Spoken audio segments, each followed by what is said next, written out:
हरे कृष्णा हरे कृष्णा।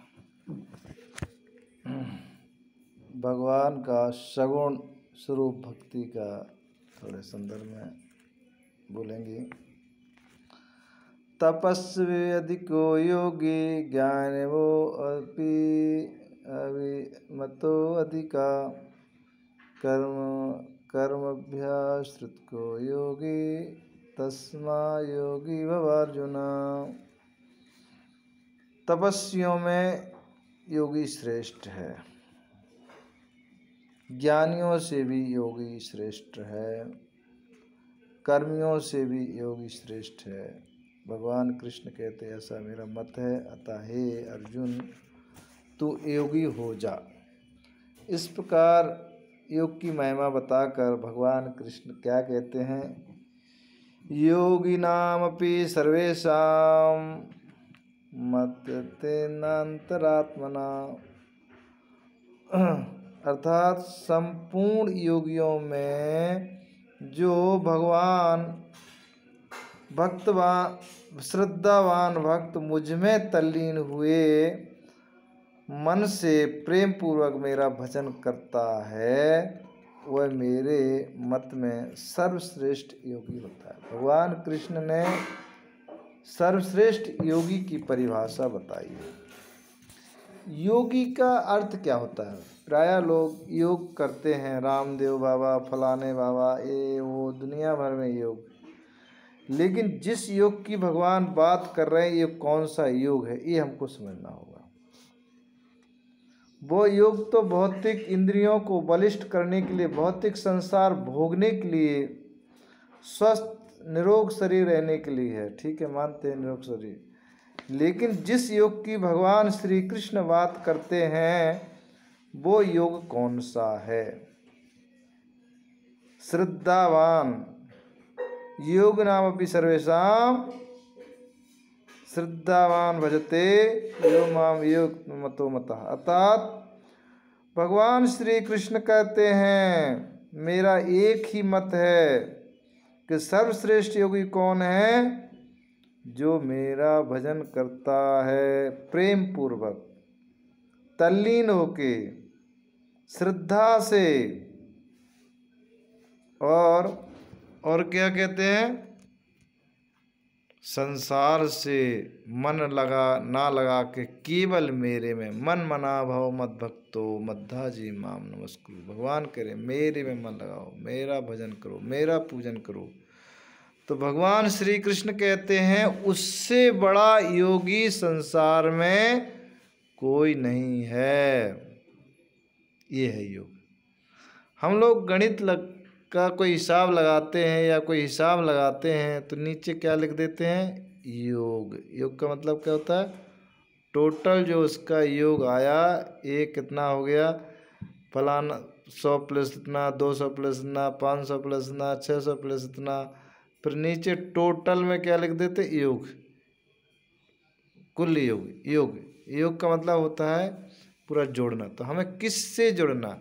हम दुनिया भर के जो योग करते हैं, अगर उससे हमारी भावना भगवान श्री कृष्ण से नहीं जुड़ती है, अगर हम मन को भगवान श्री कृष्ण में नहीं लगाते हैं तो योग नहीं है। वो केवल इंद्रिय बलिष्ठ करने योग, वो केवल भौतिक इंद्रियों को भोगने के लिए योग है, ना कि वास्तविक योग जो भगवान से जोड़ता है। ये हमको जानना पड़ेगा। इसीलिए आज हमारा संसार बहुत पीछे है, क्योंकि हमको दुनिया के लोग भ्रमित करते हैं लेकिन वास्तविक हमको नहीं बताते हैं। हम शास्त्र पढ़ते नहीं हैं, ग्रंथ पढ़ते नहीं हैं, भक्ति करते नहीं हैं। हम केवल मनमुखी लोगों के चक्कर में पड़ के हम भगवान के स्वरूप को भूल गए हैं। तो इसका तात्पर्य है कि कर्म योगी, ज्ञान योगी, हठ योगी, लय योगी, राज योगी, मंत्र योगी आदि जितने भी योगी हो सकते हैं, उन सब योगियों में मेरा भक्त सर्वश्रेष्ठ है। भगवान श्री कृष्ण कहते हैं संसार में जितने भी इसके साथ योग लगा है, उन सर्व में केवल जो भगवान का भजन करता है, भगवान का पूजन करता है, भगवान की ओर जो चले, वास्तविक वो भक्त उसी में मस्त रहता है, क्योंकि वो मेरी भक्ति में इतना आनंद मिलता है कि संसार के सारे भोग, सारे योग निरोग ऐसे लगते हैं, शून्य जैसे।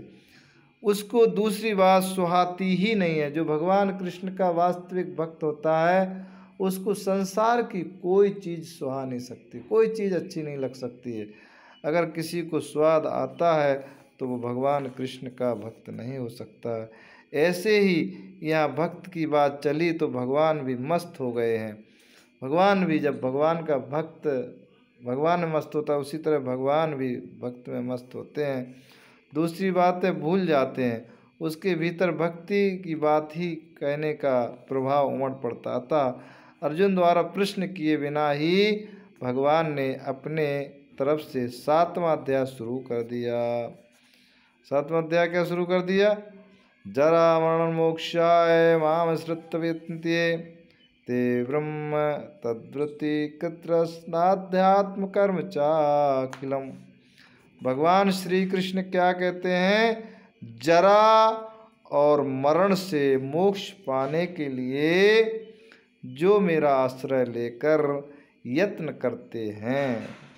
किसके लिए? जरा और मरण से मोक्ष पाने के लिए जो मेरा आश्रय लेकर यत्न करते हैं, वे उस ब्रह्म को, संपूर्ण अध्यात्म को, संपूर्ण कर्म को भी जान जाते हैं। वास्तव में जो भगवान का भक्त बन जाता है वो, उससे ज़्यादा ज्ञानवान कोई नहीं हो सकता, उससे ज़्यादा श्रद्धावान, उससे ज़्यादा भगवान का भक्त कोई नहीं है। जो सबसे बड़ा योगी वही है जो कृष्ण का भजन कर रहा है, भगवान को समझ गया। जो मनुष्य अधिभूत, अधिदेव, अधियज्ञ के सहित मुझे जानते हैं, वे युक्त चित्ता मनुष्य अंत काल में भी मुझे ही जानते अर्थात प्राप्त होते। हर समय, हर स्थिति में, हर परिस्थिति में, हर समय जो भगवान श्री कृष्ण को जन्म मरण की बात तो कई जगह कही गई है, पर मरण, जरा मरण की बात इन्हीं श्लोकों में कही है। तात्पर्य है कि जो भगवान की भक्ति करता है वह जरा और मरण दोनों से मुक्त हो जाता है। जरा अर्थात उसको शरीर से रहते हुए वृद्ध अवस्था का भी दुख नहीं होता है। वास्तव में जो भगवान कृष्ण का वास्तविक भक्त हो जाता है तो वो बुढ़ापे से भी नहीं डरता है ना, और गति के विषय में भी दुख नहीं होता है कि मरने के बाद मेरी क्या गति होगी। भगवान का आश्रय लेकर यत्न करते हैं, इसलिए वे भगवान समग्र रूप को जान जाते हैं, अर्थात विज्ञान सहित ज्ञान को जान जाते हैं। वास्तविक सबसे बड़ा विज्ञान वही है जो भगवान श्री कृष्ण का भजन करता है। जो भगवान का भजन नहीं करता, जो भक्ति नहीं करता है, वो सबसे बड़ा अज्ञानी है। उससे बड़ा संसार में मूढ़ कोई नहीं है जो कृष्ण को वास्तविक रूप से नहीं जान पाया। तो इस तरह से हमें भगवान कृष्ण की भक्ति करना है। अगर हमें जरा मरण आदि सबसे मुक्त होना है और हमें आनंदित रहना, चिंताओं से मुक्त होना है, तो कृष्ण का भजन करें। हरे कृष्ण कृष्ण कृष्ण हरे हरे, हरे राम राम राम हरे हरे। इस महामंत्र को सदैव रटते रहो, सदैव जपते रहो। हर स्थिति में, हर परिस्थिति में, चाहे हमको अपार दुख हो, चाहे अपार कष्ट हो, चाहे अपार कितनी ही मुसीबतें आ जाएं, लेकिन भगवान कृष्ण का मंत्र करना, भगवान की भक्ति करना, भगवान का भजन। प्राय लोग छोड़ देते हैं, वो सोचते हैं कि भगवान ने क्या दिया हमको, यही दिया है, हमको यही दुख दिया है, हम भगवान को इतना भजन करते हमको यही मिला है। तो वो मूढ़ हैं, वो मूर्ख हैं। इसका मतलब वो स्वार्थ की बस भक्ति कर रहे थे। वो प्रेमा भक्ति, भगवान की निष्काम भक्ति जो करता है वो ये भक्ति कर ही नहीं रहा था, वो केवल ड्रामा, वो केवल अपना स्वार्थ चाह रहा था, इसलिए उसको दुख प्राप्त हो रहा है। जो भगवान का वास्तविक शुद्ध भक्ति से भक्ति करता है उसको कभी कभी भी दुख हो ही नहीं सकता।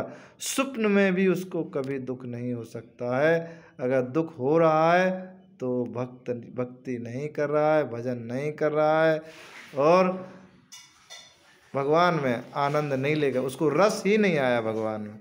हरे कृष्ण हरे कृष्ण।